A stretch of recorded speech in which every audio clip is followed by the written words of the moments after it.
of Invest in Grenoble Alps, and it's my pleasure today to host a special session on discovering ecosystems, startup ecosystems in North America.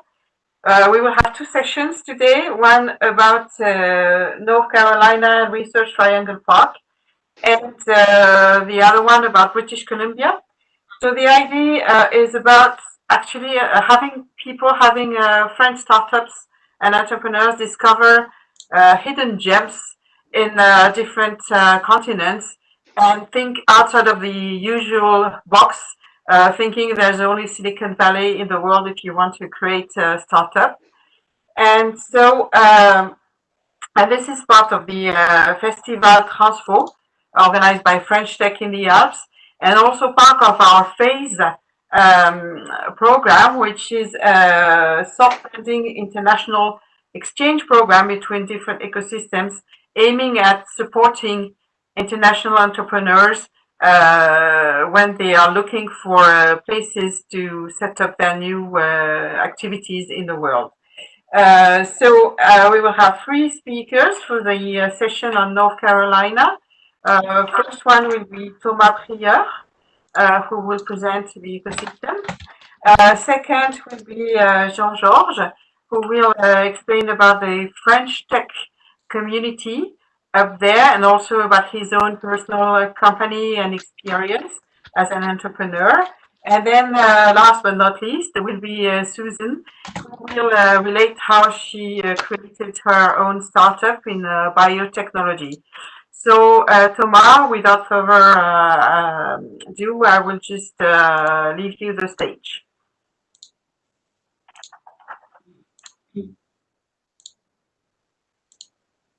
Alexandrine, if you can share the slides. We'll try. We had some technical glitches this morning, so I hope everything will just work fine. Great. So just to introduce myself, my name is Thomas Prieur.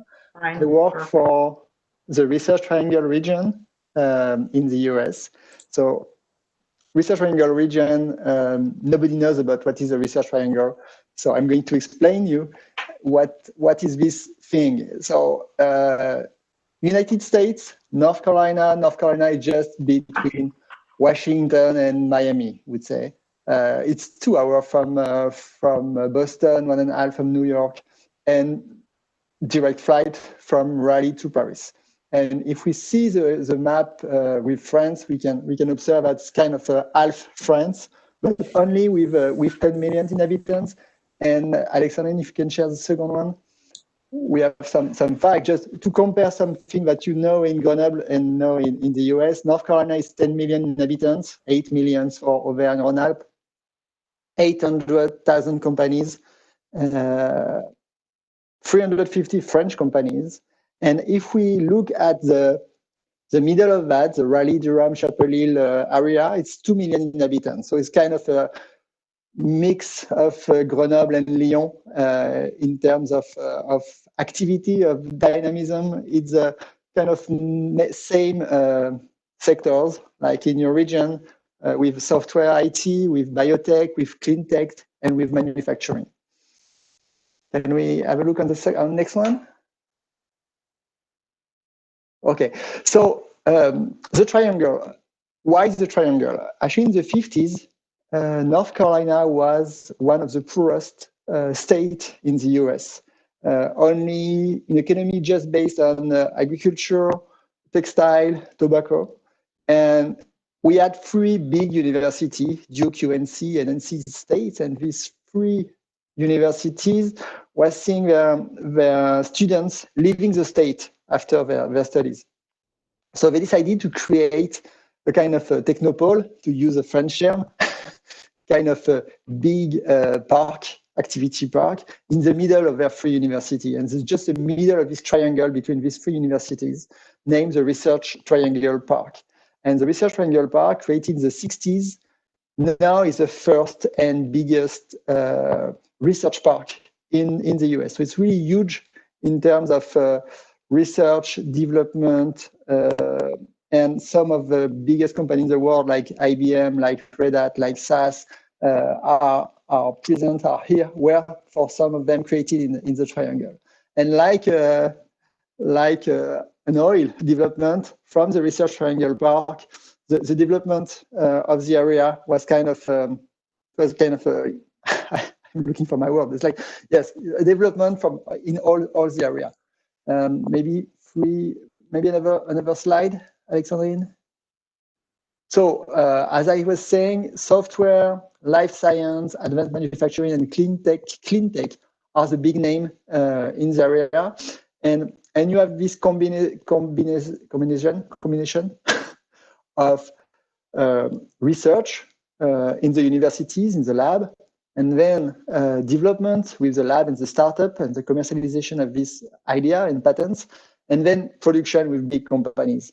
One of the examples will be explained by Suzanne Nicole just after, but we can also give a lot of name, and the recent big name was Novo Nordisk, a Danish company who decided to add his lab in the triangle, and now decided to create a big factory, $2 billion of investment in North Carolina. Next slide. And the last thing about North Carolina, just to have a big picture, is that North Carolina is a big economy, it's really powerful, but also it's a place really easy to access and easy to live and easy to work with, nice connection. And this map is just about the main price. If you decide to go to San Francisco, to Boston, it can be really expensive. And North Carolina is something like usual and normal. And when a company decides to develop from the US, in the US, they can choose between spending their money on their house or on their business. I think I'm good with my slides, because all the other one will be also discussed with the other speakers. So I can give the floor to Jean-Georges if you want to keep on talking about the French Tech initiatives and all the thing about the region. Okay, then Jean-Georges, we hear you, listen to you. So Alexandrine, do you have his slides as well? Yeah, but I think Jean-Georges wanted to share himself. Okay, right? well, let's try if it can work.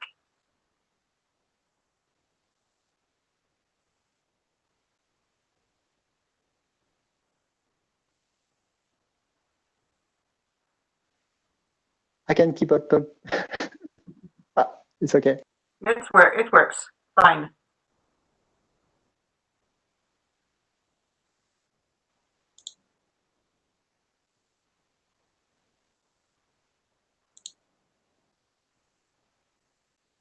Jean-Georges, you're muted.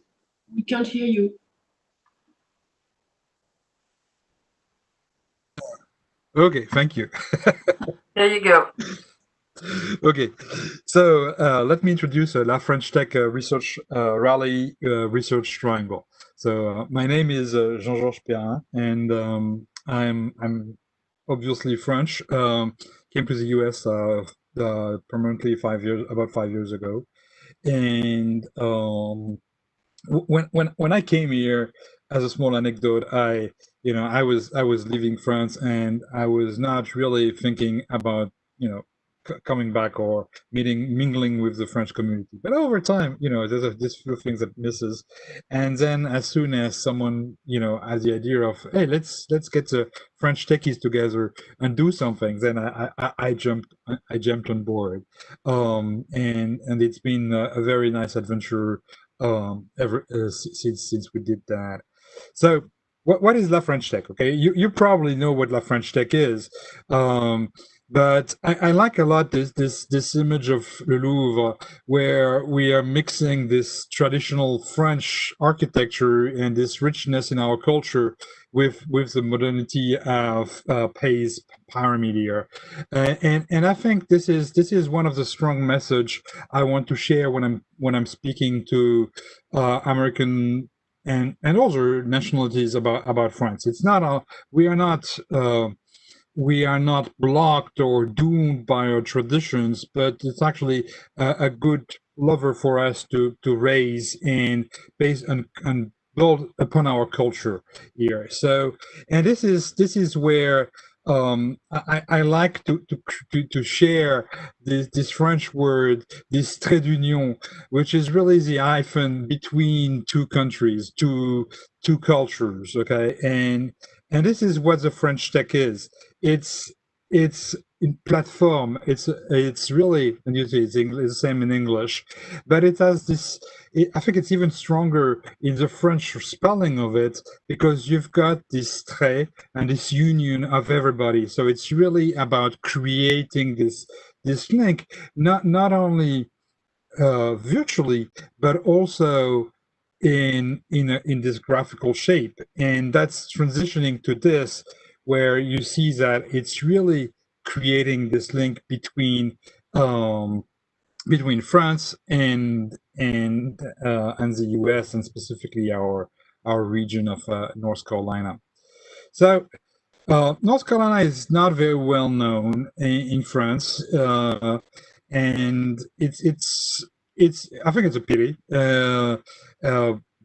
Thomas just shared a few of his impressions, but it's also a place where it's good to live.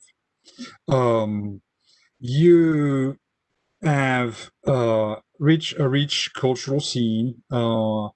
As you can see on the pictures here, we even have Hamilton that came here, which is a big show, Broadway show. We do a lot of beers, and I'm from Alsace, so that's something that really matters to me. We also do wine, nothing to compete with the Côte d'Or and the Rhône Valley, but pretty decent on the west side, in the mountain. We also do wine in the east side, but that's not worth mentioning. And we've got beaches, we've got mountains as well. So it's a very diverse land and a very diverse culture, which I invite you to come and visit for sure. I also, wanted to say that one thing which is really important when I established here my businesses is that we are 6 hours from France. Okay, so when it's 8 a.m. here, and people start usually around 8 or 9 a.m. when they start working, it's 2 p.m. in France. So you have a full half day of work together. And that's a really important thing when you establish a startup or a company, because you can't have this FaceTime time, but you want to have this ear time. And really, if you think about going more to the west, adding these 3 hours is going to hurt you, because you're going to have all this almost a switch of a day every day. It's also a very rich region, because it's in terms of access, you can really access really quickly DC, New York, Boston, on in the south, Orlando or Miami, and of course you've got links to the rest of the country. So in terms, so that seems unfair. I don't know what's going on there. Oh, okay, bad. I don't know what happened with the slides there. It was. Let me see if I can actually recover from that. That is really sad. Sorry, there's been a loading. Okay, here it is. I don't know. Yeah, here it is. I don't know what's going on here.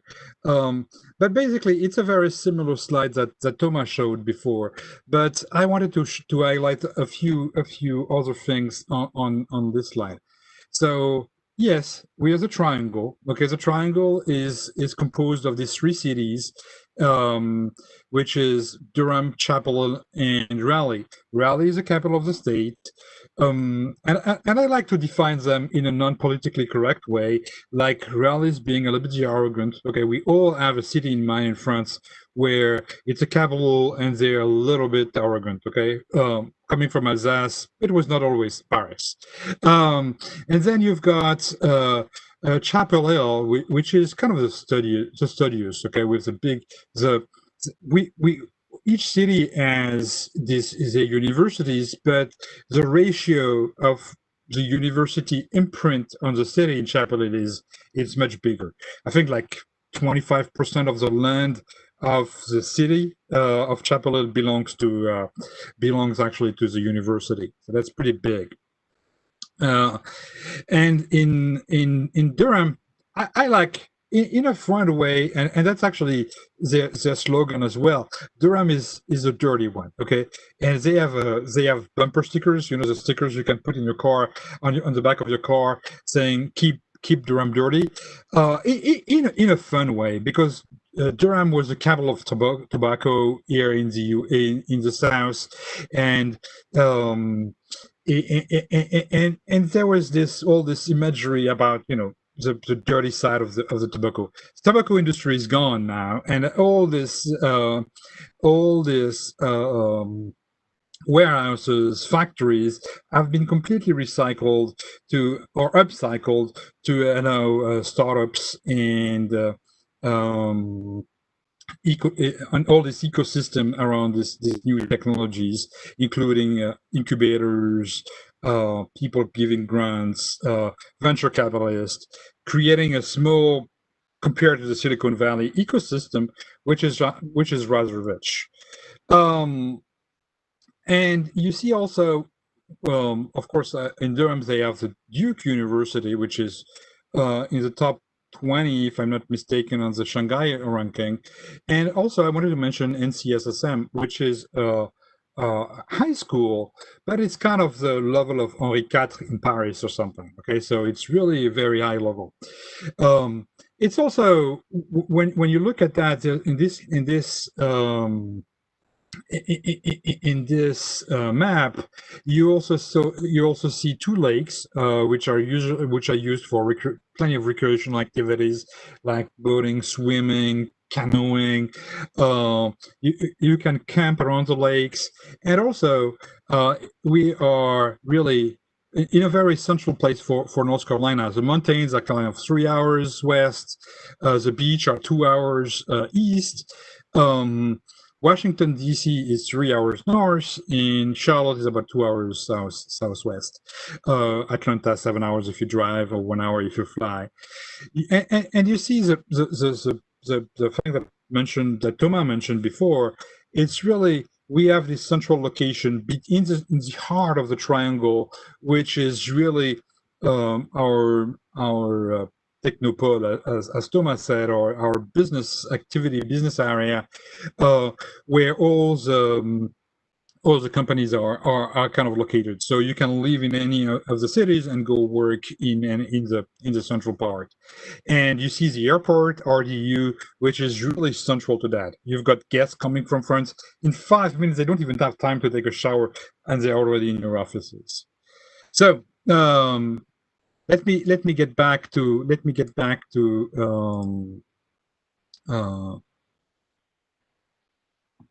if I can do that. Let me get back to my slides and presenter view. Okay. So here is a bit of the team, and let me just do that. So we created La French Tech at the end of last year. We've been certified this year. And we are pretty unique as well. As you heard, Thomas is based in France, but he's still having strong links with North Carolina. And so we've got a team of 9 here as a board, but we've got plenty of other people around and a big network, and 4 people in France ready to help as well. So we are in this pretty unique situation of having a team split over the pond.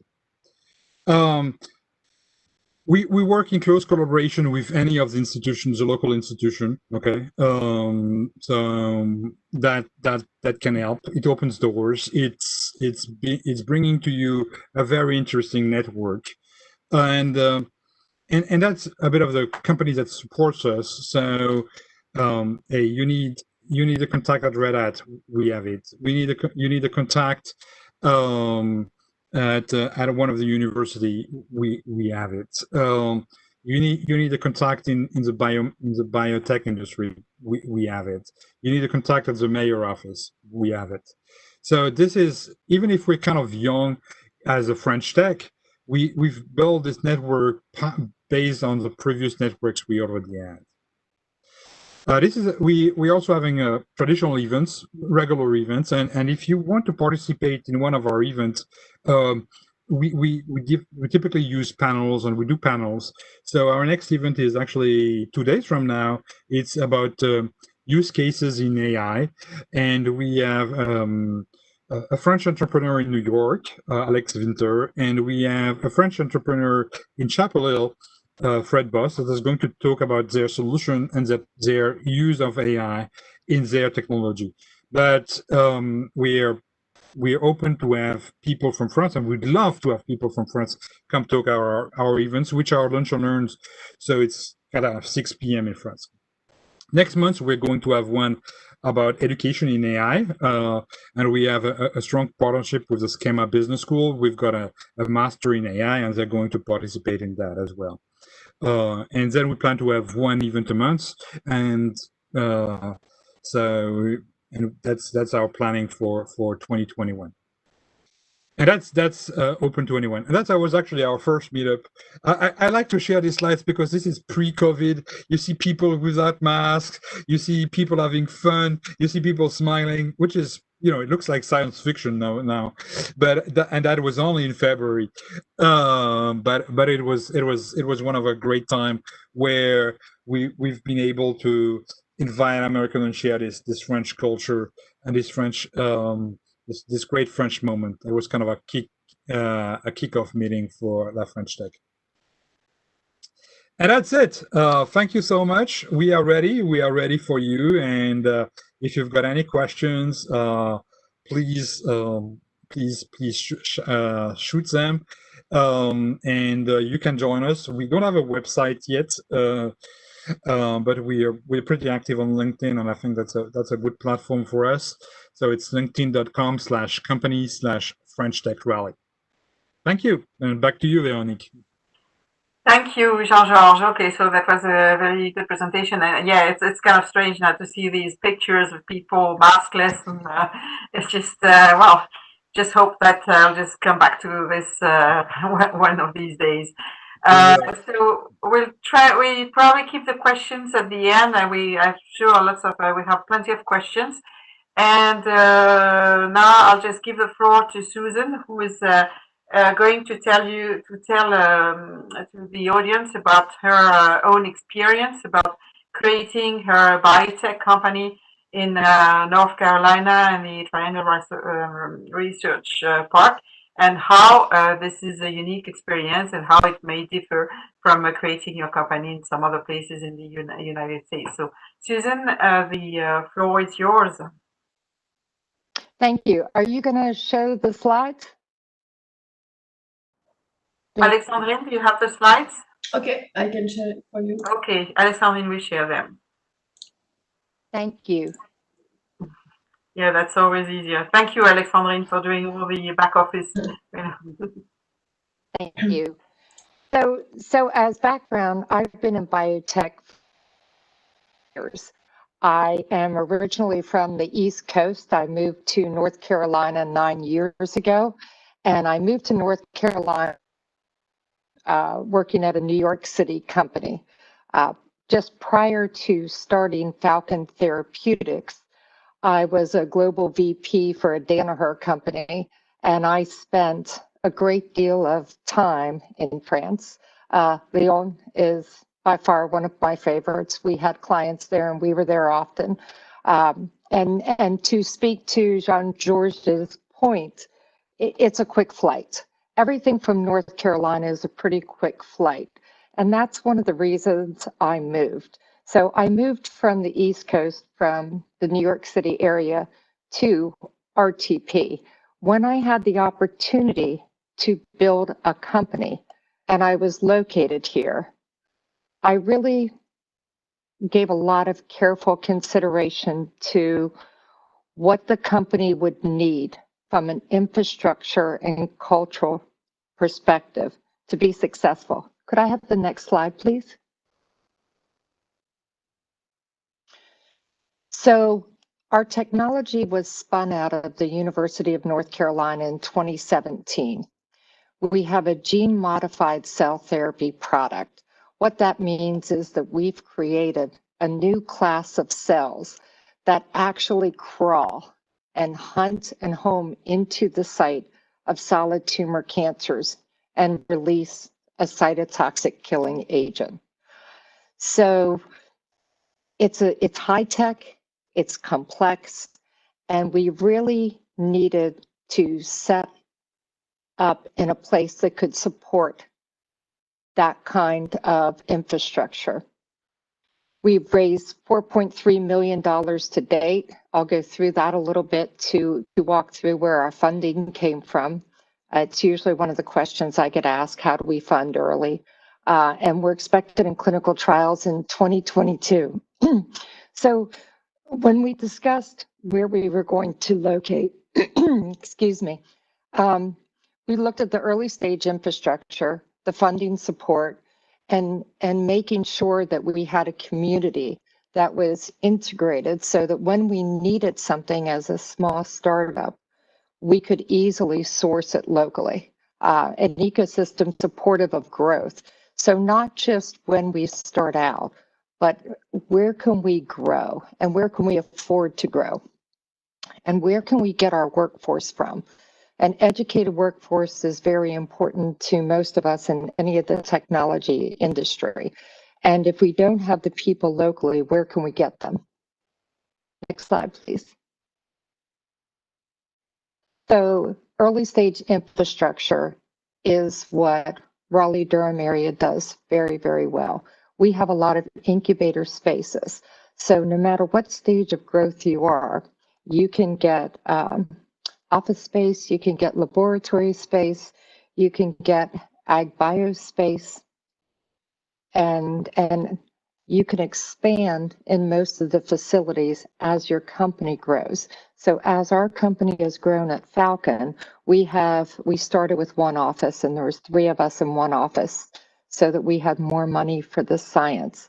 And then we went to 2 offices and then we got more lab space.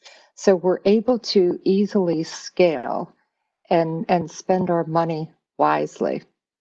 In the community, there are a lot of resources for early stage companies and growth stage companies. We have the North Carolina Biotech Center, whose goal and job is to support, attract, and retain biotech in North Carolina. We have the Center for Entrepreneurial Development, and they support biotech. There's a lot of AI companies. There's a lot of ag tech companies. So whatever the technology is, the Center for Entrepreneurial Development has mentorship programs, lots of very good networking events. One of my friends runs an ag tech incubator, and they put early stage ag tech companies under one umbrella to support their growth.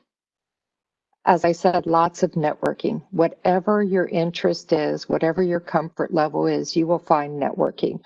From I would like to go to the French networking events and hope that I will get an invitation. We attend industry-specific events, CEO events, growth company events. There is always plenty to do. And the community really has an entrepreneurial mindset. Whatever you think of and you would like help with, there are always people to be connected to that you can bounce ideas off of. Next slide, please. So funding support. I find when I'm outside of the US, everyone's very curious on how we get funded. So I'll share with you how Falcon got funded as a biotech company. So we have seed investors, venture capital money that actually came from California. That was our initial seed money. In addition, we applied at the North Carolina Biotech Center for a loan, and we were granted a loan from the Biotech Center that we repay when we hit specific funding milestones. We received matching funds from the state of North Carolina. We also have venture capital money from local investors. We have angel investors who are also from North Carolina. And we're partnered with the University of North Carolina with NIH funding. I believe that we're on our 5th grant from the National Institute of Health. It's highly competitive. I'm not here to say that this is easy, but if you have a cutting edge technology and you're looking for funding, there's a lot of support to help you apply for grants and to introduce you to the right people. Next slide, please. As I said, integrated community, special interest groups, bike, hike. We talk a lot here about the lifestyle because it really is a very nice work-life balance. As an example, I'll share personally, I spend 4 days a week in RTP and I spend 3 days a week at the beach. So there's a lot of flexibility for the lifestyle that you lead. Very culturally diverse community, very accepting community. Short of New York City, where I was a lot, I'm not sure that I know of any community that really integrates as well as Raleigh-Durham. Networking for all levels of career. It's pretty easy to find events and growth opportunities within the community for your teams also. So not just C-level, but there are a lot of I'm involved in Women in Bio, Healthcare Women's Business Organization, and a couple of the different biotech networking events. And a lot of people who have had successful exits who are retired, semi-retired. I'm not sure we ever retire here because I think all of us have our hands in so many things. So when you're looking for advisors, when you're looking for boards, for board candidates, they're usually in the community. Next slide. So why are we staying? Because the other place that we really looked closely at was Boston. We had some funding available in Boston. And as we grow, it becomes very expensive for us. And our personal choice was to stay here because our money went further. We could fund more science without having as much overhead.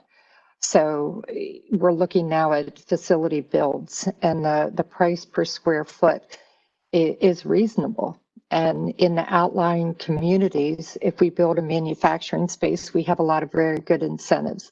And we have an abundance of community colleges and the 3 major universities and different training programs tailored to provide the specific workforce we're looking for. Next slide. So what are the bottlenecks?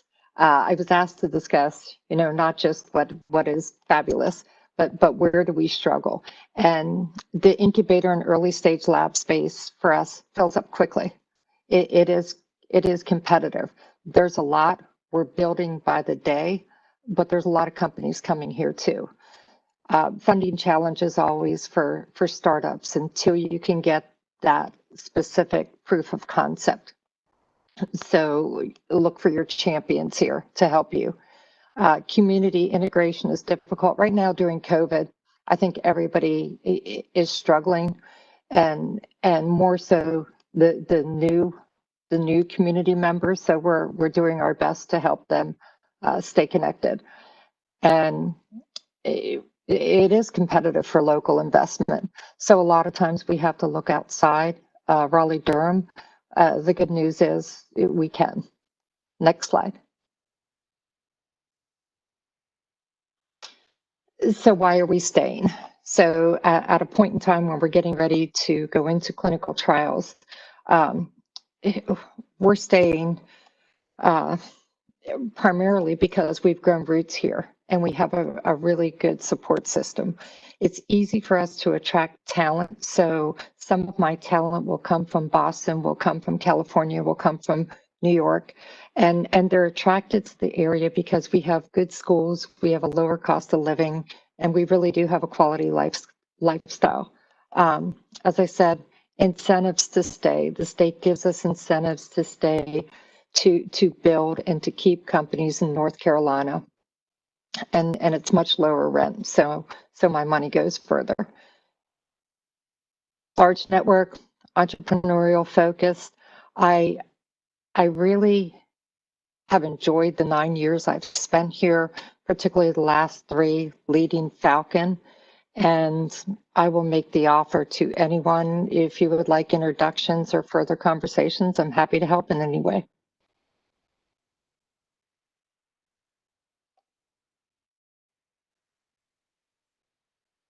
Do you want to put it over to questions? Okay, sorry.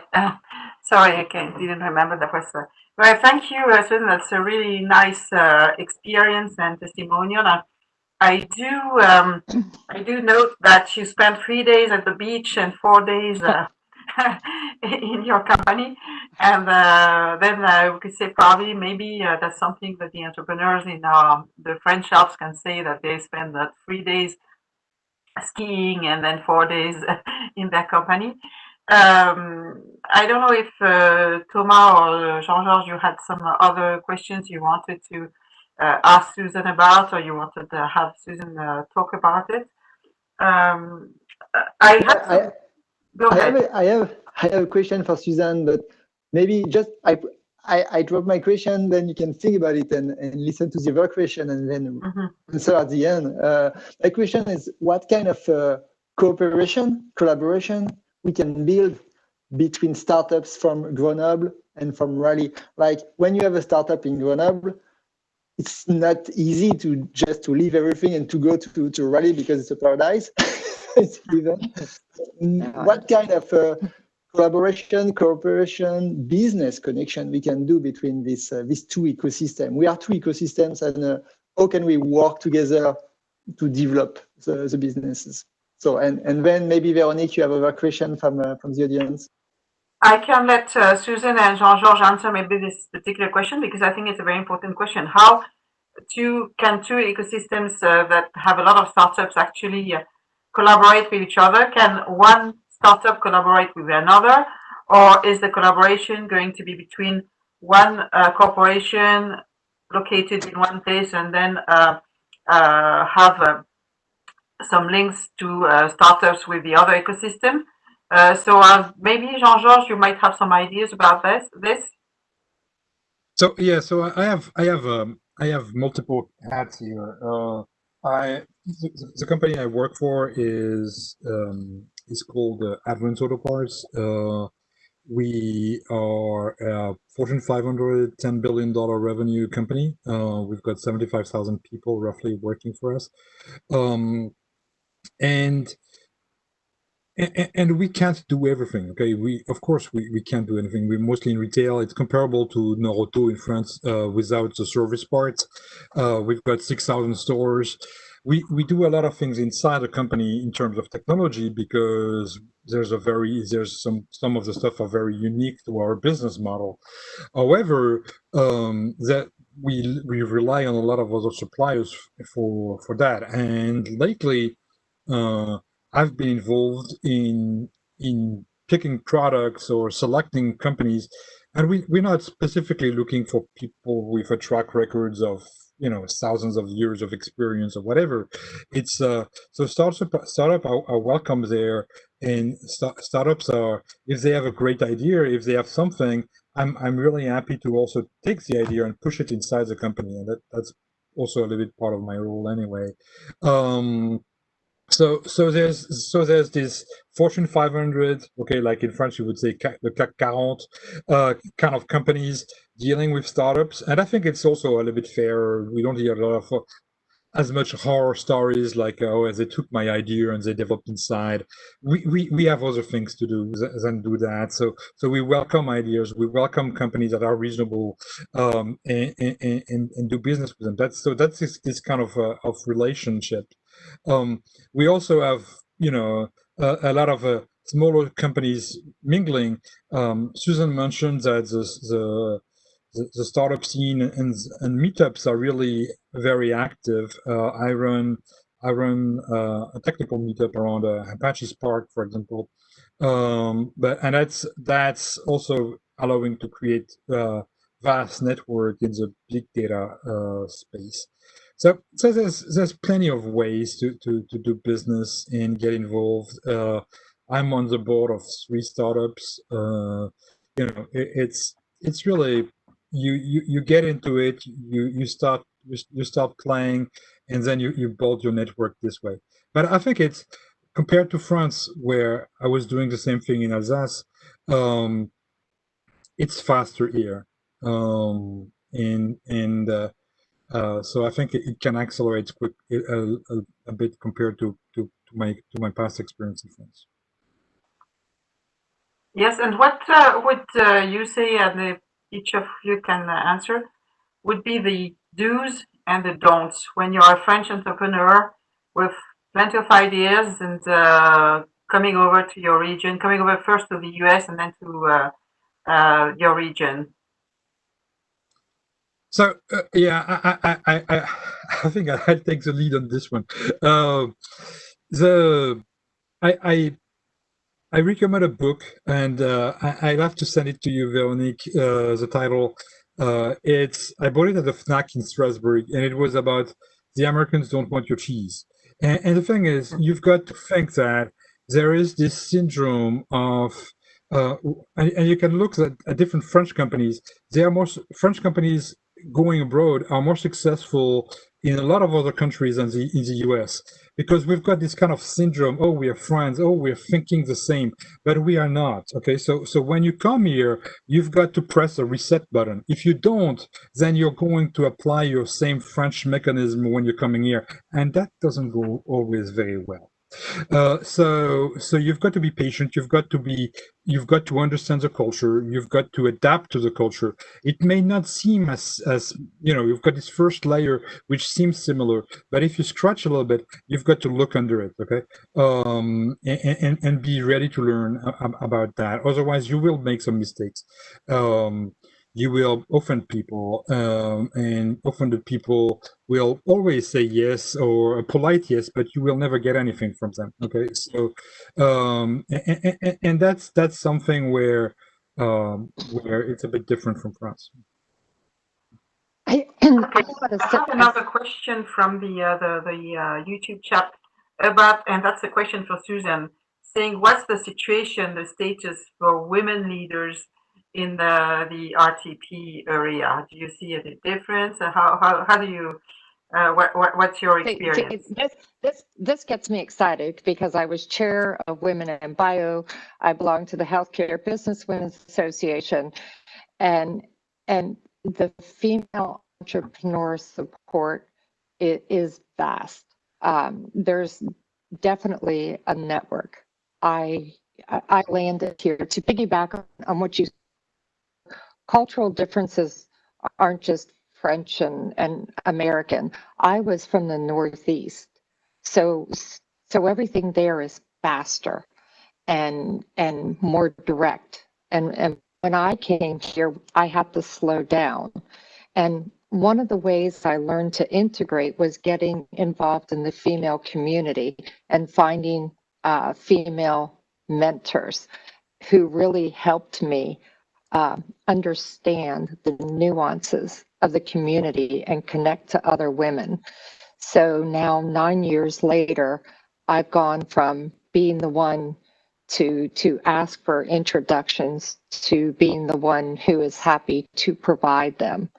And perhaps there's some way that if there's a female entrepreneur who's interested in coming over here, we connect her to someone within our community who could have a conversation from that perspective. I find that that women here are well supported. Okay. So I had also another question concerning what would you find here? I mean, what would be the find here that you can't find in Boston? And what is the thing that you would miss most of not having chosen Boston? So the life I would miss here, because everything is very accessible, everything is very drivable. Even going to and from the airport, it's very easy to navigate because it is smaller, and the community is small enough that we know each other. So what being in Boston, the larger community, I have a lot of connections in Boston, and there's more biotech there than there is here. So there are more networking and financial opportunities there from a numbers perspective. Culturally, I think my company fits better here, just because of who the founders are and what the technology is, and where we're tethered. Okay, and I don't know if Thomas or Jean-Georges, or do you have any other questions? Actually, it was not a question, but just a comment. When you are living, working in the US, like you are in the US, so Rally's Research Triangle is kind of a base camp for developing your business, doing your business. But you know, everything is extremely connected. We are connected with this Visio, this conference today, and it's really easy to work from one place and to have connection to all over the tech hub in the US. You just need to have your basic trustworthy connection locally to be able to find your employees and to have to be sure that they are happy in their life and they don't struggle every day to connect, to go to work, to commute and everything. And then from one point, you are connected with the East Coast, the West Coast, South, everywhere. So that was just my comments. In France, we are used to live in a small country and with difficulties to go abroad in Europe because you have frontier, different language and borders. In the US, like it's 800 million inhabitants, all connected with the ALENA system. Okay, and I think as a conclusion on my side, it's really a great place to get started in the US. It might not be the place where you end up developing the entire company based on the resources, based on where your customers are, but it's a great place to start. And I've coached a few companies that started here. They moved elsewhere after. They are not always happy about the choice of moving after, but because they see the costs linked to moving and to be elsewhere. But you will find everything. You will find everything you need to get started here. You will have the network. You have friends now. So it's really a great place to start for. Or to even experiment a kind of a soft launch in the US. I'm reading another question on the YouTube chat. Following Thomas' comment, they say, "Are you also connected to the other French tech ecosystems in the US? There are other French tech communities," and that's a very good question, actually, indeed. How do you relate to the other French tech communities? And I have another sub question as far that I add. Do you also have some other connections to other European startup ecosystems? So two questions, actually. One with the other French tech communities in the US, and then the other with the other startup ecosystem in some other countries in Europe. Yeah. So quickly on the French tech, the French tech in North America, not only the US, because we're also including Canada. I don't think there's anything in Mexico yet, but that's part of North America. We're trying to build a bit of a network. The French Tech New York has taken the lead on making a conference, a similar conference as you are doing, Veronique, early December. But it was supposed to be an in-person conference. It's probably going to be a little bit more problematic. So we'll see when that comes. But we are trying, and that's the goal of that is to show us as a network and give you hints about where we are, but we are developing this network. The French Tech in Raleigh Research Triangle, we started end of last year, and we have been accredited in April or May. Thomas, you can correct me if I'm wrong, but and then we were hit with COVID, so we've been delayed about that. But we are building on that. On the connection to other ecosystem, we have connections to the local ecosystems in here, like American Underground, CED that Susan mentioned, and other organization around that. And in Europe, I am personally connected, and I'm trying to connect more with something in Mulhouse in the south of Alsace called KM0. Or Kilometer Zero, which is an incubator that is, you know, a resurgence of the old Mulhouse industries that suffered a bit, like very comparable to what Durham lived. So we are open to anything. Alsace doesn't have didn't create a good relationship with the French tech, so you know, Alsatian, they're kind of a special race of their own. So. Just to ask, I raised my hand. Okay, Thomas. Just actually, you know, I used to live in North Carolina. I'm living in France now, and I realized that in the US, the French tech community, it's really, it's a mindset, and it's really a way for all these tech talents, French entrepreneurs, tech people working in big companies to have a way to be united, to be connected, and to have discussion between them.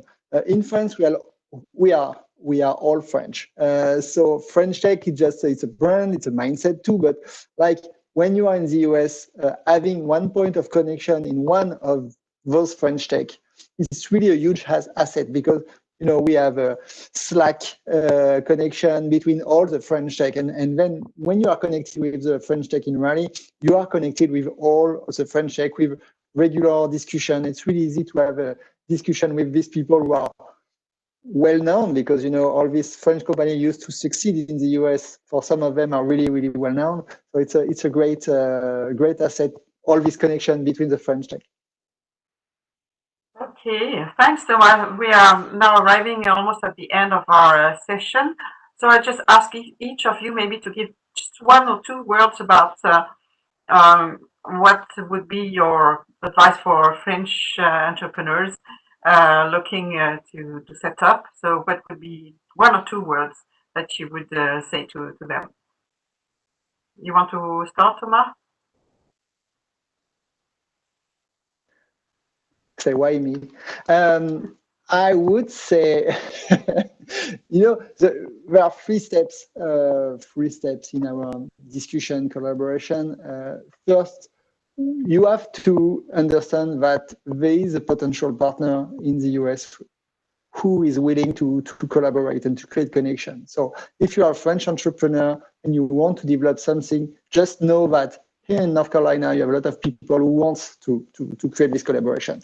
The second thing is to be able to create this connection and kind of opportunity to discuss with someone, and just after the YouTube session, just connect with Jean-Georges, connect with me, connect with Suzanne, just to say, hey, hello, I'm here and I want to have more information, more discussion. So just create this connection.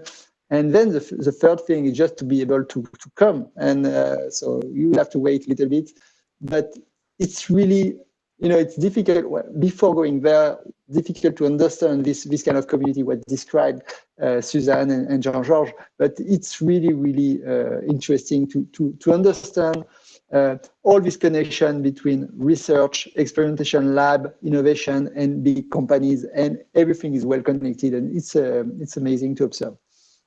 Okay, we are almost over, so just very, very, very, very short, just a few seconds for Susan and Jean-Georges. Go ahead, Susan. I agree. Come see how it feels. In the interim, before we can travel, I would encourage you to reach out and let's see if we can find somebody who's like-minded to connect you with and start a dialogue. People here are very open to conversations, and take the first step and see if you can find the synergy. Okay. And then please come visit. Jean-Georges? Yeah, it's just come here. Let's have a barbecue together. You will be surprised about what it is, and let's have this conversation. Come over. Just use Raleigh as a hub if you're going somewhere else. If you're going to San Francisco, for example, stop here, spend a couple of days. We'll visit, and then you can go to San Francisco, and then you'll come back here anyway. So, thank you. Okay, well, thanks to everyone. Thanks to our speakers. And I'm sure you'll have lots of questions. And of course, you can watch the rerun of the video on our YouTube website. So our website is FAISE.tech, FAISE.tech. We just have the rerun of the YouTube videos. And of course, we'll just put you in contact with the persons in North Carolina and Research Triangle Park, and then we'll just switch. We'll go to another region in North America, another hidden gem. So this is going to be on the West Coast, so that's 9 hours away from France. I mean, in terms of time difference, so that might be an issue, but it's also worth it. And we'll have lots of amazing people here. Telling us their stories about what it is to be an entrepreneur in British Columbia. So thanks to everyone. Thanks Alexandrine as well to act as a back office, and you are welcome to stay on the session if you turn off your mics and videos. So now I'm going to switch on to our next sessions, and we are going to travel a little bit west to British Columbia, which is in Canada. So this is another country, even if it's the same continent. It's a beautiful place as well. You can see on our FAISE.tech website that there are marvelous landscapes, and you can enjoy the sea as well as the skiing and the mountains. So this is absolutely perfect. And what you will learn also is that it's an entrepreneur place as well. So we'll have here, it's not going to be a presentation. We'll probably have a short landscape that will be drawn by our moderator, Laura. And then you'll have different speakers who will tell about their experiences and their stories. So I'll just give the mic to Laura Blunt, who is a very important member of our soft landing exchange international program, FAISE.tech. Laura is a seasoned entrepreneur. She's the managing director of Empowered Startups, which is a transnational incubator, and with some places that allow entrepreneurs to create their companies either in North America, but in Europe as well as in Asia. And that also allows her to be able to actually wake up in the middle of the night and organize webinars with us. So without further ado, I just let Laura set the stage, and then she'll introduce the other speakers. Thank you, Veronique. I appreciate the introduction. Yes, I'm definitely on a 24-hour clock, but I think that that's in these times, and I think this conference illustrates just how it is that even though we are all separate in many ways, we can easily become connected, and it's become technologies like this allow that to happen so much more easily now, even now than it was, say, a year ago. So without further ado, let me give you a brief overview of just to get everyone situated when we talk about British Columbia and what that means. I have a quick slide deck to run us through, and then I will introduce our esteemed panelists, and we'll get into the discussion about what are the opportunities in BC, again, in light of what's happening now and what is probably going to be happening for the next 12 to 24 months. So let me share our overview.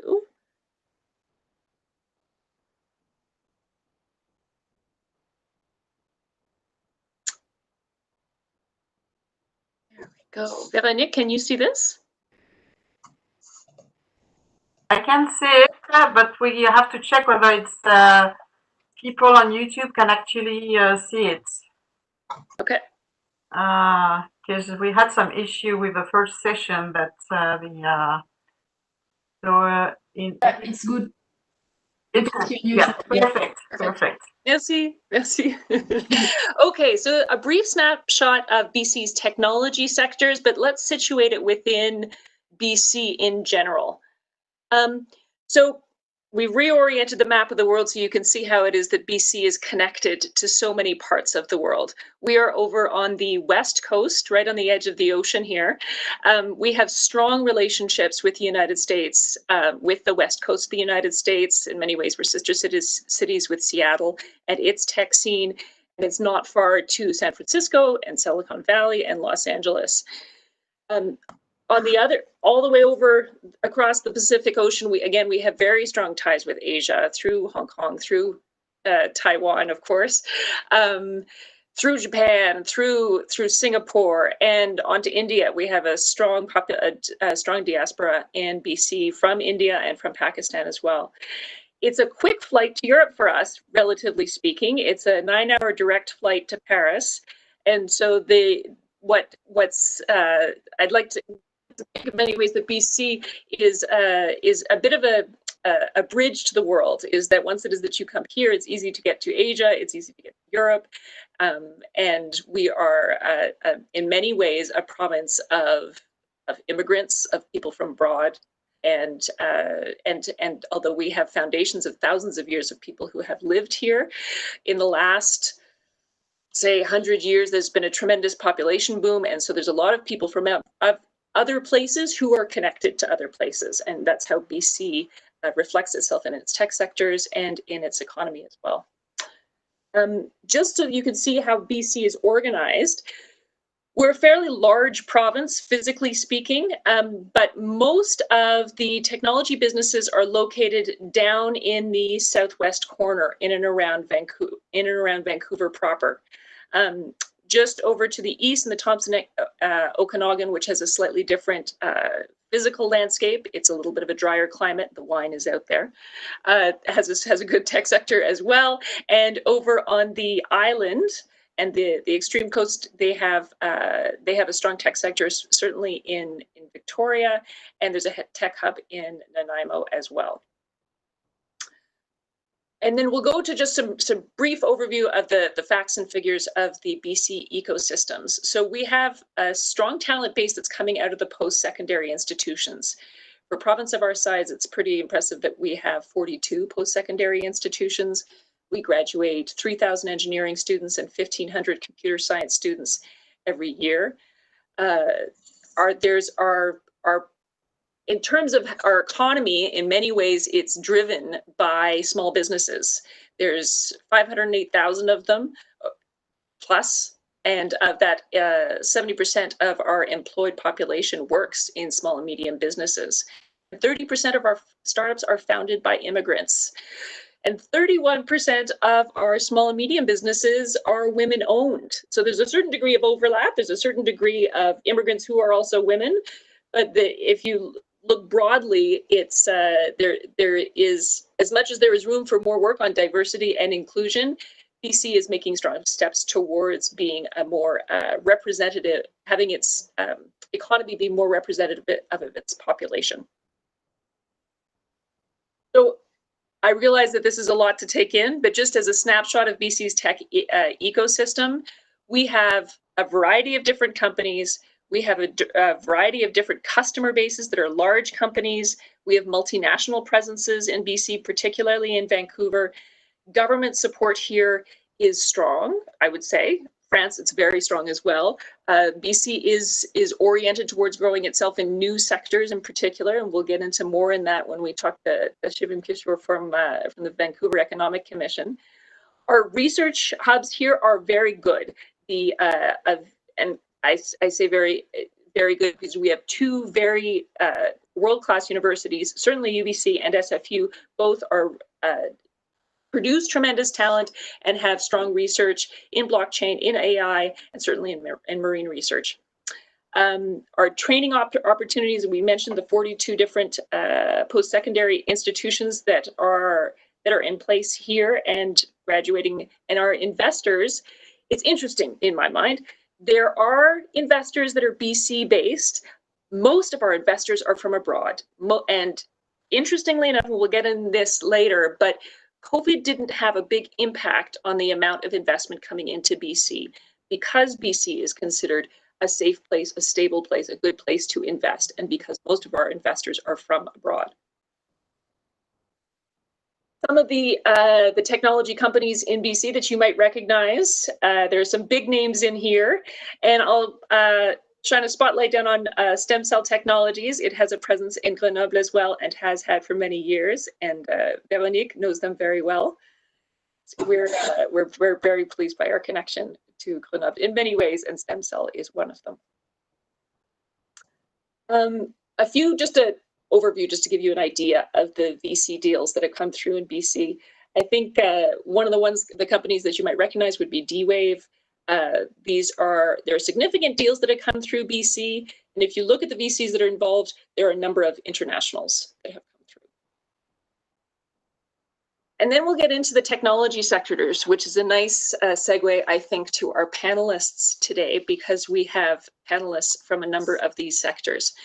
ICT evidently is strong in BC, as is transportation, our position on the West Coast, and our history in resource development, and really we're a port city, have been, and will continue to be. And we are evolving our transportation sector and our supply chain sector and our logistics sector in a variety of different ways, enabled by AI, enabled by clean tech, enabled by et cetera, et cetera, et cetera. Life sciences is something that we have a strength in. We'll have Stacey Wallen, who is representing both her company and her position on the Canadian Accelerator and Incubator Network. And her company is an example of ways it is that BC is involved in supporting healthcare.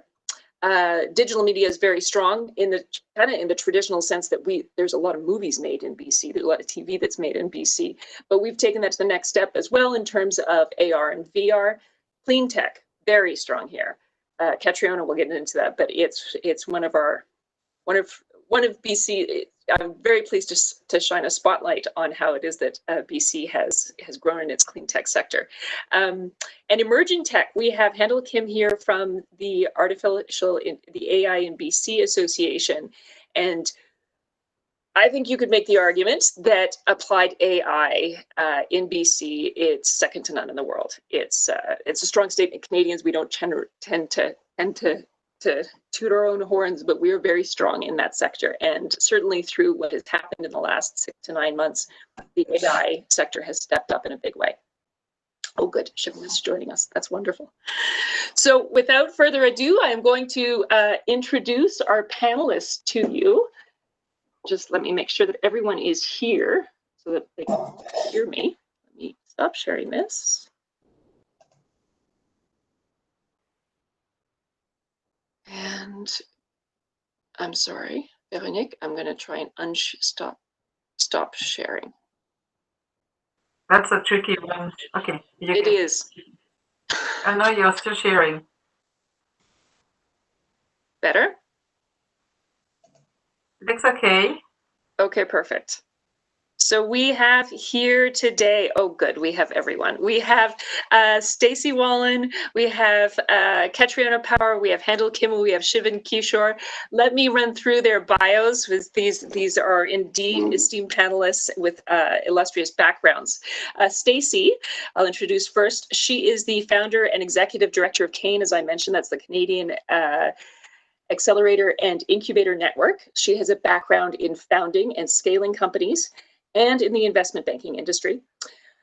Through her role as director of venture programs of the BC Tech Association, she led the team developing accelerators for companies in BC with a mandate for solving the largest ecosystem and policy-related challenges facing growth and scale stage technology companies. Stacy herself has founded 3 organizations, including CAIN.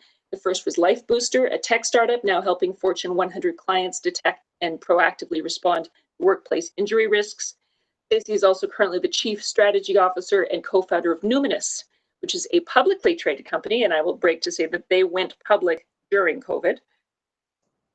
It's publicly traded on the TSX in Vancouver. It's creating an ecosystem of health solutions centered around developing and supporting the safe, evidence-based, and accessible use of psychedelic-assisted psychotherapy. It is at the forefront of addressing the growing prevalence of mental health issues and the desire for greater wellness. Welcome to Stacy. Katriona Power is the Vice President of Partnerships and Strategy at Foresight Clean Tech Accelerator. She leads the high-profile programs at Foresight and successfully delivered the core clean tech cluster strategy for the province of British Columbia for 2019 to 2020. She has worked at the intersection of business, sustainability, and technology for the last 9 years with organizations in Canada, the UK, and Europe. Katriona has an MA in Environment, Development, and Policy from the University of Sussex, UK, and a BSc International Development from the University College Cork in Ireland. Welcome to Katriona.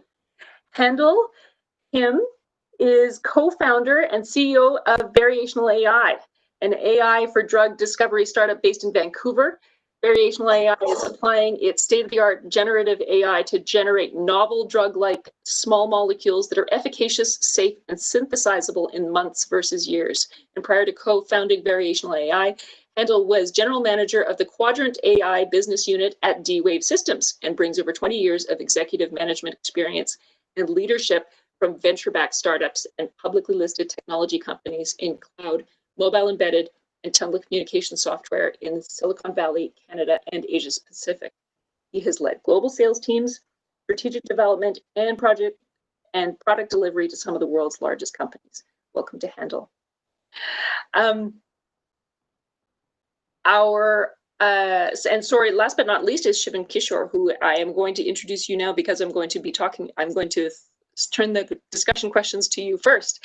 Shivam is the Manager of Technology Sector Strategy and Partnerships at the Vancouver Economic Commission. He leads and manages technology sector initiatives at that agency, which is an agency of the City of Vancouver. At the VEC, he's leading the development of strategic programs, including active advocacy and policy initiatives to catalyze rapid adoption of a digital innovation economy in Vancouver, British Columbia, with a focus on equity and sustainability. Shivam has an educational background in biomedical engineering and machine learning and over 13 years experience as a management consultant with the United Nations, Ernst & Young, and Deloitte. Welcome to Shivam. So welcome to all our panelists. And as I said, I'm going to start with turning attention to Shivam. I want to talk about the ecosystem in BC. And so I thought, let's start with Vancouver. I'll segue to Grenoble. Grenoble was recently, and congratulations to Grenoble, it was recently recognized as one of the green capitals of Europe. Vancouver and BC in general is moving strongly towards becoming a more, in quotes, green economy. Formerly, we were very resource-driven, Shivam, and you and I have talked about this, and we still are. However, I'd like you to talk a little bit about what we had talked about earlier, about how it is that we are changing, evolving, and our focus is for the future. You talked a bit about supply chain management, how it is that we're going to evolve that, and how your your role at the Vancouver Economic Commission is enabling our economy of the future. Wonderful. Yeah, absolutely. Lovely to be here, and thank you for the introduction. I think that's a very kind introduction. Definitely. So I think Vancouver, like you said, traditionally has been a more resource-focused economy, but the whole movement in the last 10 years, I would say 10, 15 years, and even before that, has been working to transition Vancouver's economy to a more knowledge-based economy, focusing tremendously on emerging tech, AI being one, and then clean technology. And Catherine and Handel can speak extensively to that. But really what we are looking at the Commission is how do we accelerate that pace of moving away from resource-based to knowledge-based. And our tech sector, which incorporates digital technologies, clean technologies, emerging technologies, is sort of a testament to that effort where, you know, tech sector is the largest sector in the city now. It is the largest employer of talent in the city. It's about 25,000 tech professionals in and around the city. It is sort of one of the top ranked cities for tech talent when it comes to ranking talents and competitiveness of talents versus sort of the work areas. And particularly during COVID, the city has shown tremendous resiliency in how that knowledge-based economy can work towards its benefits. So whether that's looking at having localized supply chains, so moving away from the idea of having tremendous dependencies on global supply chains will always be there, but can we create a more circular, more localized supply chain management? That's certainly an area of focus. And again, one big area in addition to that is the transition towards a more cleaner, greener economy. So leveraging those strengths that we have from a resource-based economy and reskilling, reapplying a lot of those mindsets and skill sets to a transition economy, which is towards a greener, cleaner future. Thank you for that, Shivam. Yes. So I'm going to take this opportunity because that's a great segue, I think, to Stacey, who can offer more of a bit of a zoom out view. Her as both, as I mentioned, she's a founder of a company that went public in BC quite recently, but in her role as the founder and executive executive director of a national agency of the network of accelerators and incubators, she has she has two lenses that she can look through. And so when you talk about the technology, where we're headed for the future, Shivam and Stacey, you and I had talked a lot about social entrepreneurship and how it is that Canada in general is a fertile ground for social entrepreneurs and those who are socially minded when they approach in their approach to capitalism. France for the last couple of years has hosted a Tech for Good conference, which touches on that concept. Stacey, can you comment more on what your perspectives are of as I talk about how fertile the ecosystem is in BC for entrepreneurs and for technology-based companies that have looked through a social lens?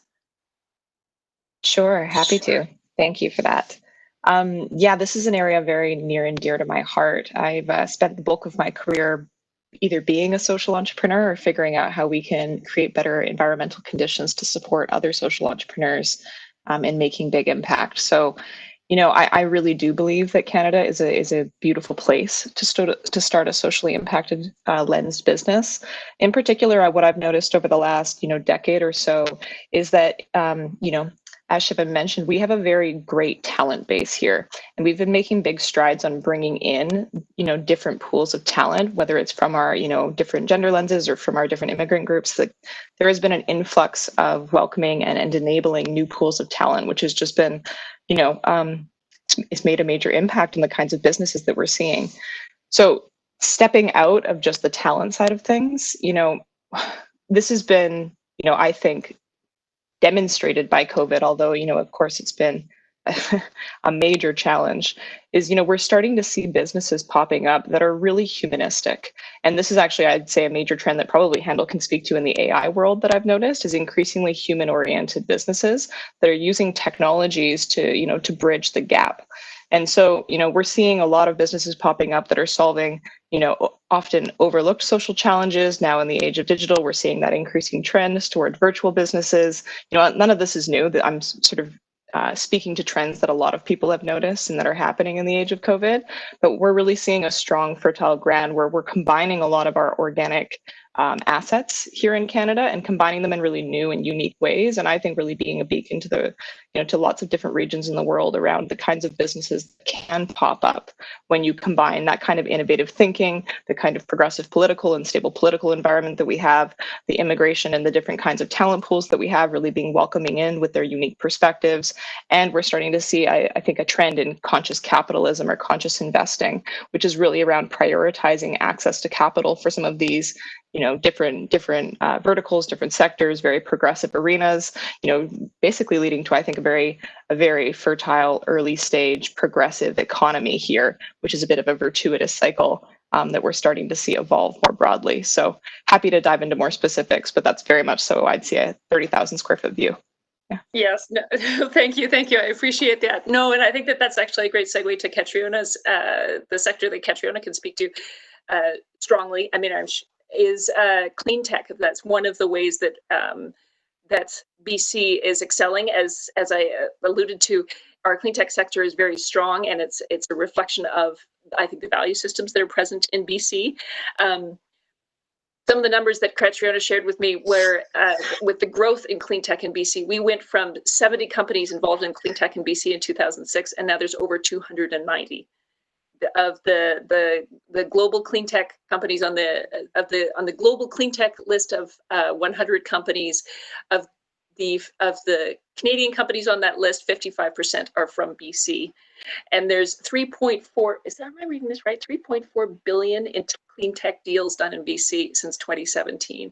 And that represents 22,000 jobs in BC. I'd like to say it's impressive. Our sector in BC is connected globally, and it's most recently Foresight, which Catriona is VP of their partnerships and strategy, was participating in a virtual conference with Tenerdis, which is based out of the French Alps. So there is a connection between BC and the French Alps quite directly. But let me turn this over to you, Catriona, so you can speak clearly with much more depth and breadth about the clean tech ecosystem in BC. Absolutely. Thank you, Laura. And thanks for the invite to join the panel today. It's awesome to be here and to also speak to our French partners, Tenerdis, and also in Grenoble, a real hub of activity in terms of, clean technology, green recovery, and green economy. So in terms of the key trends for the clean tech sector in British Columbia and Canada, it's quite interesting at this time because we're seeing a lot of, policy direction and political direction towards a green recovery and what that means for low carbon technologies, what it means for jobs, and what it means for, social impact as well. It's about reducing GHGs in the atmosphere. It's about recovery of water. But what that means, and that's quite an exciting trend that we see happening at the moment, not just in Canada, but globally as well. With the European Green Deal coming out recently to showcase, opportunities for energy transition and circular economy.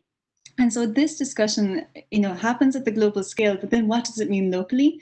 And that's a lot of the work that we're doing, along with the VEC as well. We have a project with them actually where we work with local clients of theirs to support that transition, whether that's working with the transit agency to figure out, well, what's the local solutions that we can support with to enable, clean technology adoption and for them to meet their sustainability targets as well.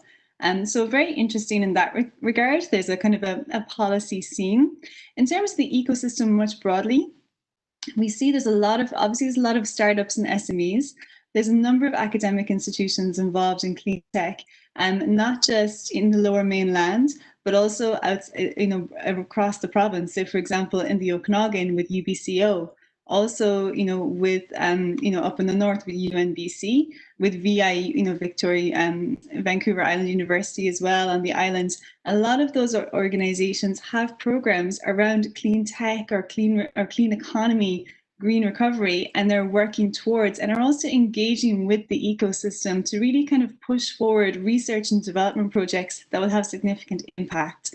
as well. So we're training up the talent and building the skills base to be able to support that. In terms of industry, a carbon tax has been present in the province for quite some time, and that makes industry very aware of carbon usage. And so that's a good thing, because they're looking to reduce it. So they're incentivized to actually adopt clean technologies, whether that's IoT-based technologies and digital-based, to analyze, their energy management and things like that, whether that's, hydrogen or fuel cell technologies, renewables, whatever it might be. Corporations are quite conscious of their environmental impact. And there's also incentives in place to support them to be able to adopt and educate on what clean technology is and how to adopt it as well. In terms of investors, the investor climate is getting better here. We do have angel groups and venture capitalists, but as well, our linkages with the US prove really supportive for the Canadian and BC clean tech SMEs, and especially down in Washington, California. And we really use that bridge, and we really need that bridge to support investments into the companies and also to projects here. Although we are seeing an increase in investments from Canadian investors or government as well. And I think that helps to paint the picture a little bit of what the ecosystem is like here. It's getting stronger, and I'm sure it'll only grow with partnerships like with the group here that's on the panel, and also with others like in France as well. Thank you, Katriona. Thank you. Yeah, I think, as you say, clean tech is only going to grow. I think it's particularly interesting that clean tech, we talk about it as being a sector, but it covers so much and it touches so many things, and companies can participate in such a wide variety of ways, which is a bit of my segue to Handel, because I think that AI is another example of something. When Handel and I were talking, he said, 20 years ago there used to be something called the Internet Association, and now that would be silly. But now AI is in that same sphere, in the sense that it seems like it's so new, but it in many ways it's a horizontal technology, and it touches so much. And so, Handel, before it is that I get into talking more about the sector that's in BC, I'm going to use this as a bit of a transition to talking about examples of how it is that BC has really stepped up, or aspects of BC that has really stepped up in the last 6 to 9 months, as everyone has been grappling with how to do business, be different. The economy, many economies have evolved in a variety of different ways. People talk about K-shapes, people talk about what things are going to look like in the future. And when you and I were talking, you were saying that what you found first, that applied AI in BC is very strong, and particularly in the last 6 months, companies in that sphere have stepped up in a big way to apply themselves in such a variety of different ways. And part of that is because of government, private sector partnerships. In other words, government funding coming in to fund enable AI to really, I wouldn't say up its game, but to deliver in a meaningful way in a very, very short space of time. Can you comment on that further? Yeah, sure, Laura. Thanks very much for the opportunity to address the group here. I think specific to your question about what government has done in sort of the last 6 months, I mean, it's all about COVID, and COVID is driving massive changes, not just in commerce and business, but in society as well. And economics. And as the entire developed world starts going heavily into debt, as society retools and redefines what work is and what the creation of value is, we find ourselves moving from different paradigms where we have to be where we work. We have to move to an office, and that's spurring tremendous opportunities in mobility. It's estate, it's in different areas, daycare, etc., education. So where does AI come in is when you have a mysterious pandemic that's killing, more than 1 million people in the last few months and shows no sign of abating in various parts of the world, where we have no where we have no vaccine, we have no therapeutics. The obvious place to go is, let's use AI to find these new therapeutics or these vaccines. And we've seen that firsthand, in the sense that when there is high technical risk in applying a relatively new technology in a new area, then that really is a place where government can come in and take a leadership position to attract the attention and the resources of people working in the area. And so what we've seen is there's a company in Vancouver called Abcelera, And it's a wonderful company, and they've just closed a lot of funding, and they've gotten substantial amounts of assistance from the government. And full disclosure, Shivam's wife works at AbCellera, and what they've done is they took a sample of someone's antibodies from the United States, and within 3.5 months, we're in clinical trials with a therapeutic. And I don't know if anyone actually understands the gravity of that, but that's like sending manned missions to every single planet in our solar system within it's an absolutely tremendous accomplishment, something that Vancouver should really be and British Columbia should be very, very proud of. And a lot of that happened because of the use of advanced machine learning by a company like AbCellera. You talk about various other companies like Zymeworks that are also in the area, and then obviously our company, Variational, where we're actively engaged on a government-funded program to find effective therapeutics for COVID-19. And that's one specific area where the life sciences world in this application area is in full embrace of the use of data and machine learning. But more broadly speaking, you mentioned applied AI, and thank you very much for that. But if British Columbia had to carve out its specific competitive niche, well, I'll take a step back, and of course, AI is extremely hot now, but AI means 10 different things to 10 different people, depending on who you ask. But if there was a Mount Rushmore of AI, people, you would have, Andrew Ng out of Stanford, you would have Jeff Hinton out of the University of Toronto, you'd have Yoshua Bengio out of Mila in Montreal, and then you'd have Yann LeCun, who's a former Frenchman but decamped to New York. So out of these 4 people, 2 are Canadian. And of course, they're tied specifically to Montreal and to Toronto, which sets the bar extremely high for Vancouver and British Columbia. But where these people are extremely strong is in the pure R&D driven, cutting edge academic research. And for them, the application kind of filters out. Where British Columbia is very strong is in cutting edge R&D, but more specifically, there are almost more startups using AI and AI startups in Vancouver than in Toronto.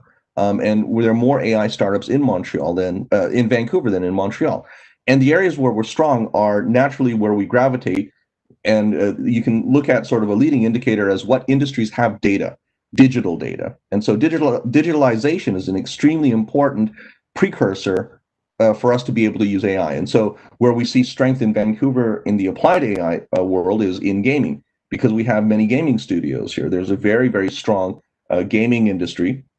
And we see leaders like EA, we see leaders like Rockstar, we see various companies launching, and Microsoft included, launching specific AI and data initiatives within British Columbia to take advantage of the tremendous talent pool here. You also see it in digital media and e-commerce. You have leaders like Unbounce that are local, but you also see Amazon coming in and hiring almost 4,000 people, and many of them will be in the data science and machine learning group and software group that supports natural language processing, but also recommender systems for optimizing purchases.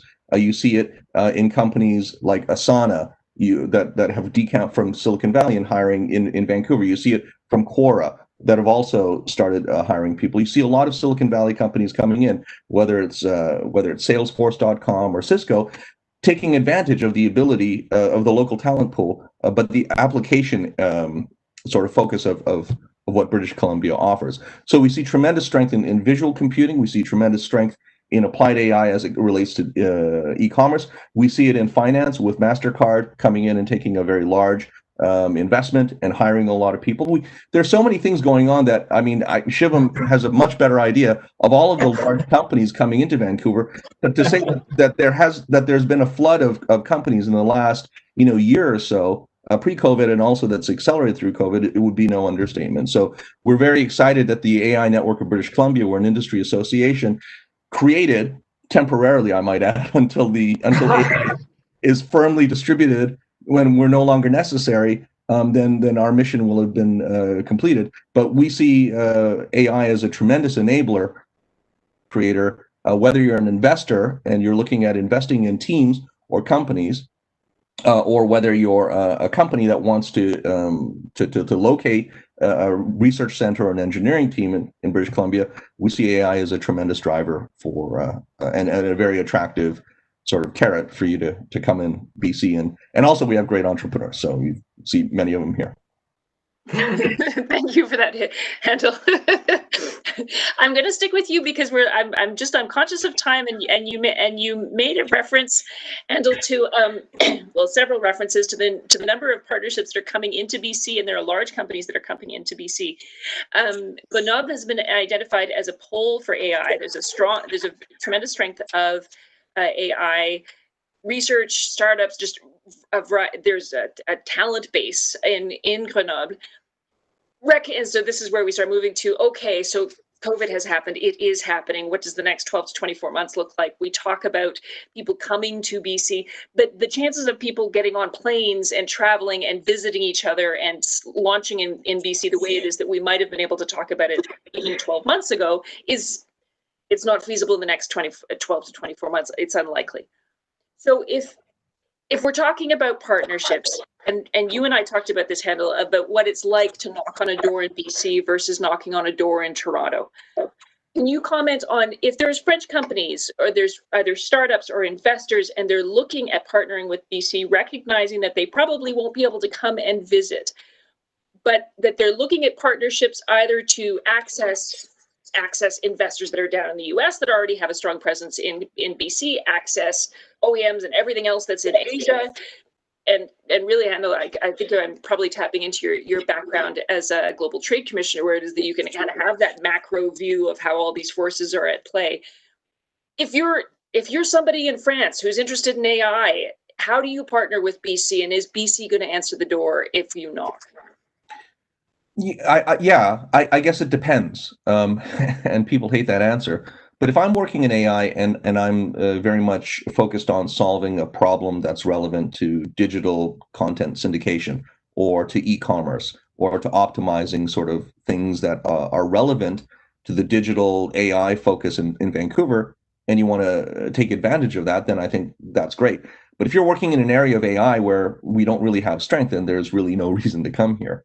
But I guess one thing that I would like to say is, we're in sort of in the middle of COVID, and I can say in terms of our experience and our background, we're actively working on therapeutics, and we're not, a new drug that treats the symptoms of COVID once you have it.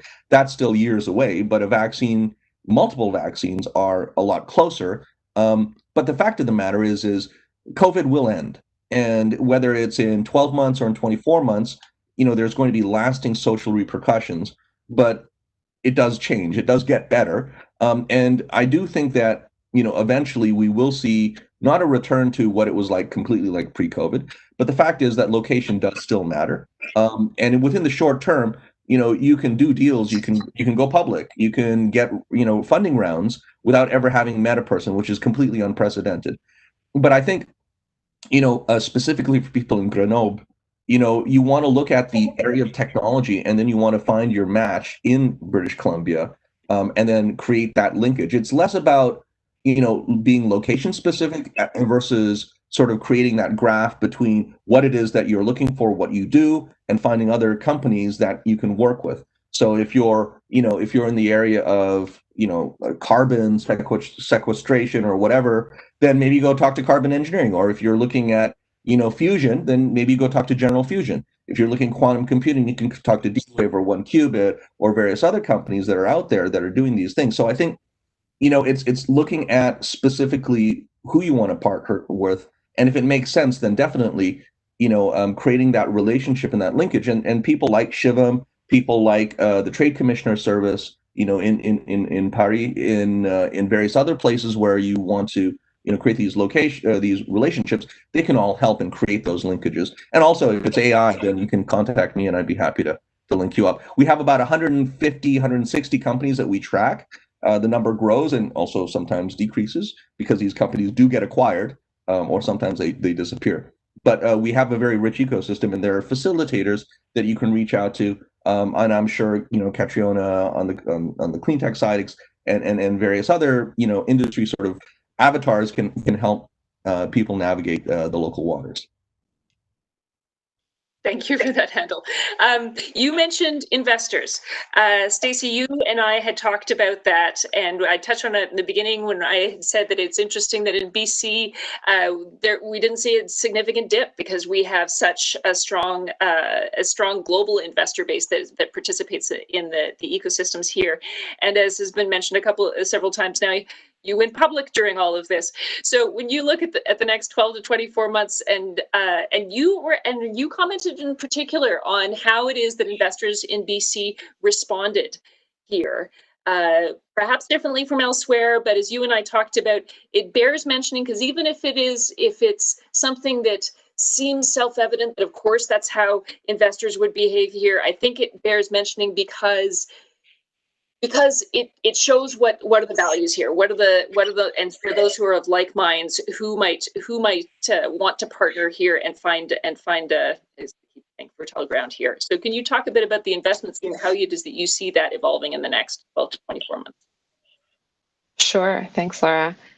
So yeah, I mean, I think one of the most beautiful things that I witnessed coming through, COVID this last little while was really, that we had a very collective response, I found, in a lot of ways. There was a lot of just appreciation and empathy, for other people's situations, guiding a lot of decisions that I saw here. And I mean, I can't comment to what it was like elsewhere, but I know that I had probably a dozen different folks that I know that are individual investors, in like the early weeks following initial COVID, specifically, they speaking to me about various aspects of what they were going through, saying, I'm going out of my way to actually find companies whose financing rounds are being jeopardized, or who are, had investors pull out, or, were really in dire circumstances and, in danger of, either losing a round or having to, go through layoffs, or, actually shut down. And these investors were basically consciously going out and making sure that where there were good, solid companies, that they were, deploying their capital in a way that was going to really enable these companies to continue making great impact, and very much so thinking about it from a macro perspective. So that was just very heartening for me. I really appreciated that level of just, consciousness being brought into the workplace, and really understanding the ripple effects of some of these short-term economic impacts, and, the things that everyone can do from their individual seats to generate, better responsivity and a greater sort of rebound coming out of these times. So that was sort of one lens. But I can also comment on the fact that from my national perspective, I've probably had, it's been a couple hundred over the last 6 months, just inbound inquiries around Canadian companies and Canadian deal flow, and how to better access, Canadian opportunities. So I've really noticed an uptick on international investor interest into Canadian companies since COVID, which, I think partially could be enabled by a lot of what, has already been discussed here today in terms of the increasing trend towards digitization and the ability to, do deals in a way, relying entirely on, platforms like this to get things done, versus in person and, locality based investment. So I think that's part of it. But yeah, I think there's also just this really big interest in Canadian companies who are companies here who are working on these social things that I mentioned. And this is obviously my bias, because that's what Numinous is doing. And I think that we're trying to solve mental health and addiction issues, which obviously is a very major global area of interest right now because of COVID. So there's been a lot of international investment, looking to find progressive companies who are making headway on solving some of these macro societal issues and the human aspects of what COVID is creating, and the other economic impacts and the social impacts of this that are going to be playing out for years to come. So for those entrepreneurs that are thinking about that and trying to get ahead of some of those problems, there's ample opportunity and there's ample interest. And I'm really actually noticing that going in quite a positive direction. So maybe I'll leave it there. That's perfect. Thank you, Stacey. You talked, and so Katrina and I, I'm going to segue to you on this one and your views in the next 12 to 24 months. We've talked a little bit about investors and investment opportunities. You and I were talking about partnership opportunities and how it is that Foresight facilitates a lot of that. And I'm thinking of the SDG Connect partnership opportunity that you talked about. Can you elaborate on that more? Because I think it really illustrates how it is that international companies can partner with BC-based companies, even in times of COVID, and participate in a meaningful way in what's going on in BC and grow themselves and grow BC as well. Absolutely. Thanks, Laura. And I think it's quite interesting that you mentioned, clean tech as an enabler across different sectors to support, environmental harm and things like that. And quite interesting because, the key sectors that we think about here at Foresight is built environment, transportation, energy, natural resources, which includes forestry and mining, also water and agriculture and food. And when we think of those sectors and the technologies that can be applied, whether it's AI to support, management or efficiency, or whether it's, different types of energy or water recovery, whatever it might be, the opportunity is quite interesting. But it also lends itself to a lot of stakeholders in the ecosystem looking for technologies, or else looking for solutions, or else looking to partner with other people. And so what's quite interesting is there's a couple of projects upcoming that I think would be quite interesting for this group to learn about. One we have is called the SDG Connect. So it's the Sustainable Development Goals Connect, where we are looking, to work with international corporates and European corporations who are looking for Canadian technology and innovation.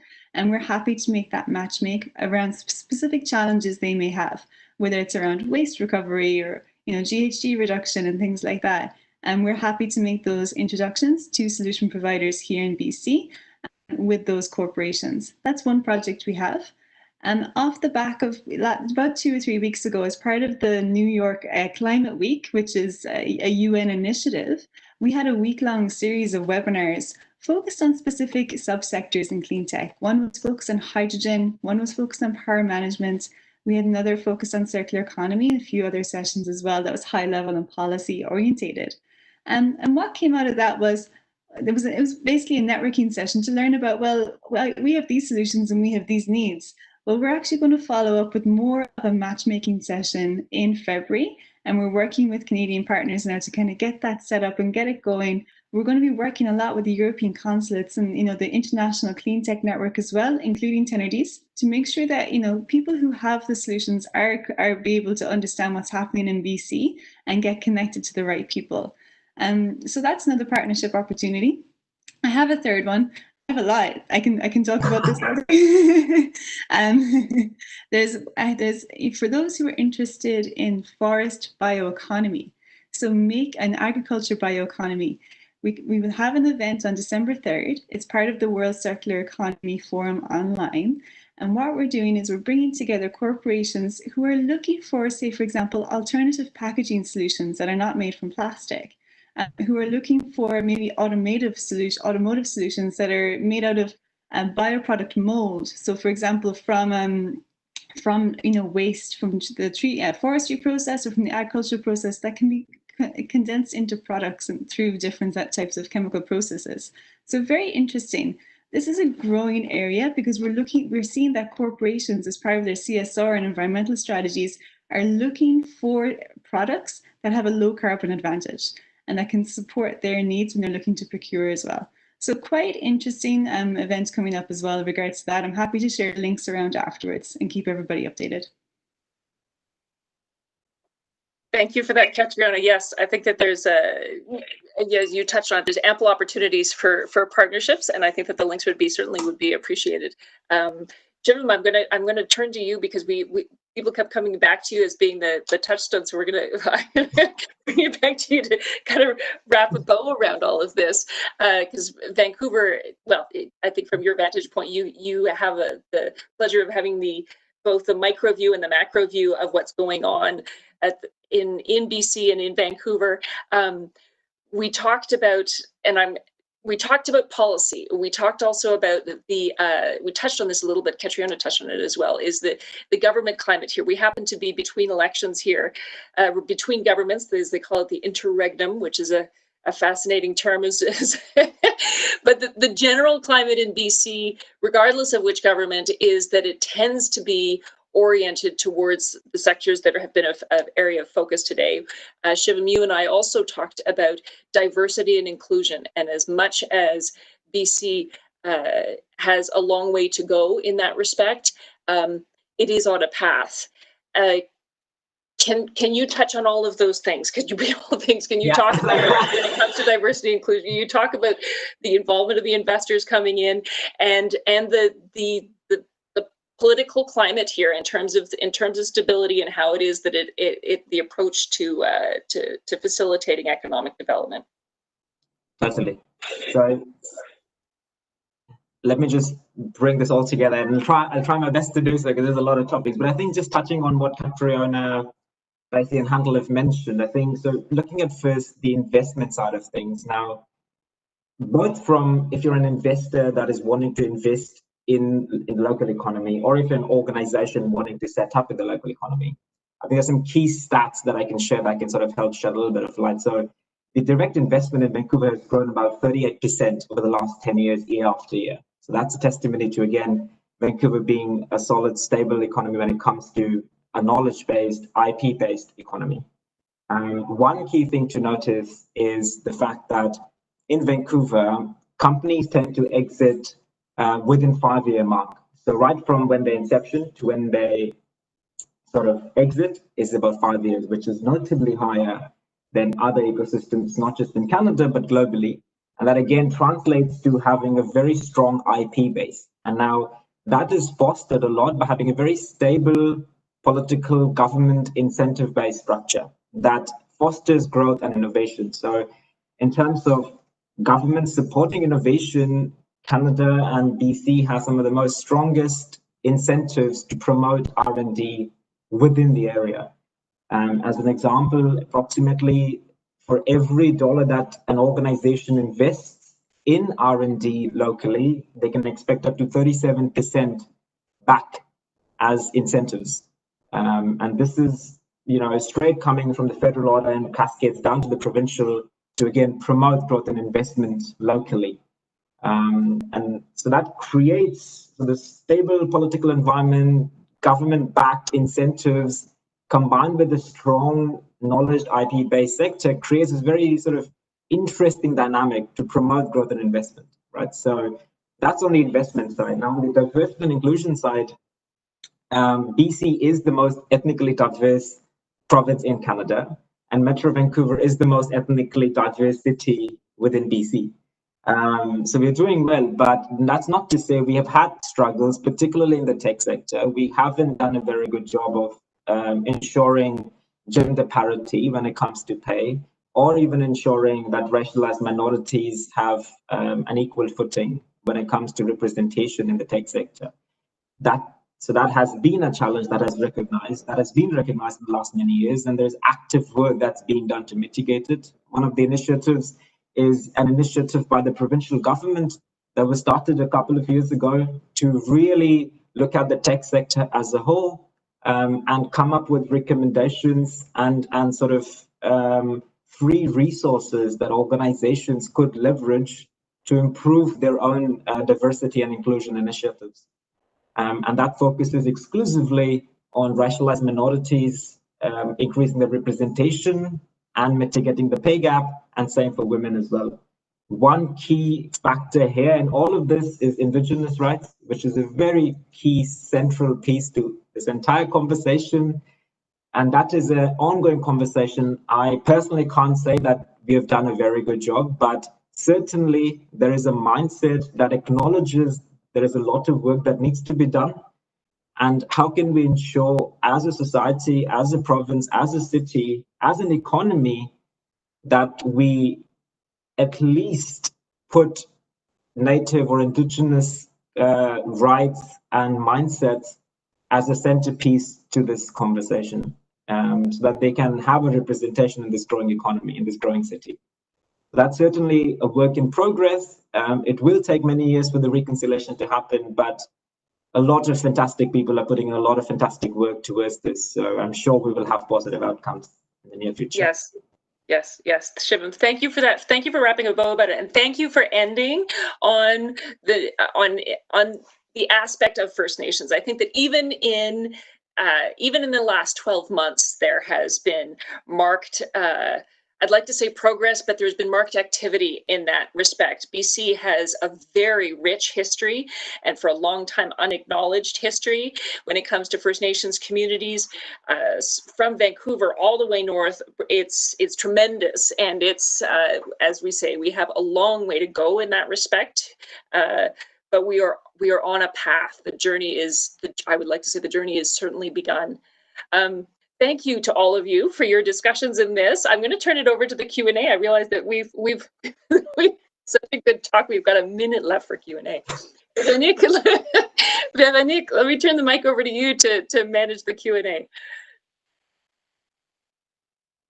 You're on mute.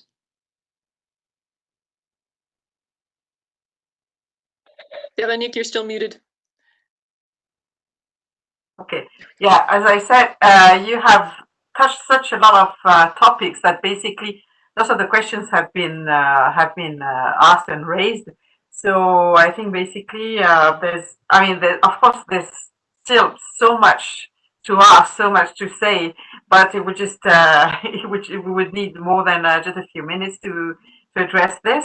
So I guess we'll just conclude and just basically thank all the participants. And God, boy, this does sound so exciting, and I can't wait, till we can actually go there and meet and then just go on with this partnership. I mean, it's really an exciting project, through this soft landing program. We can reach out to so many very, amazing ecosystems.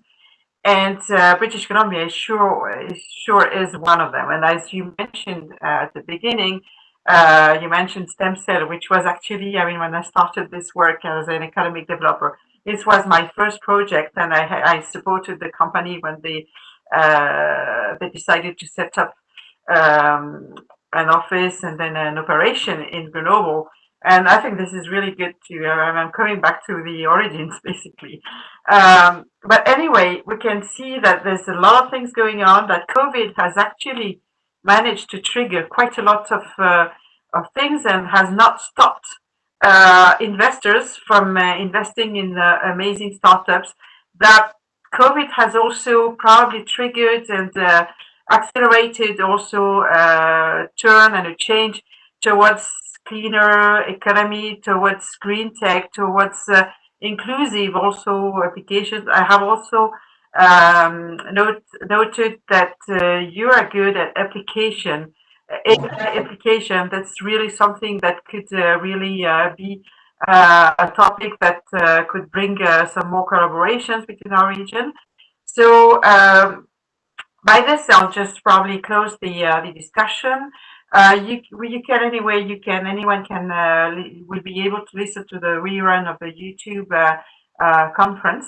And I'm very happy to end this session, which started this morning with a session about Taiwan and Korea, which are also exciting places to be.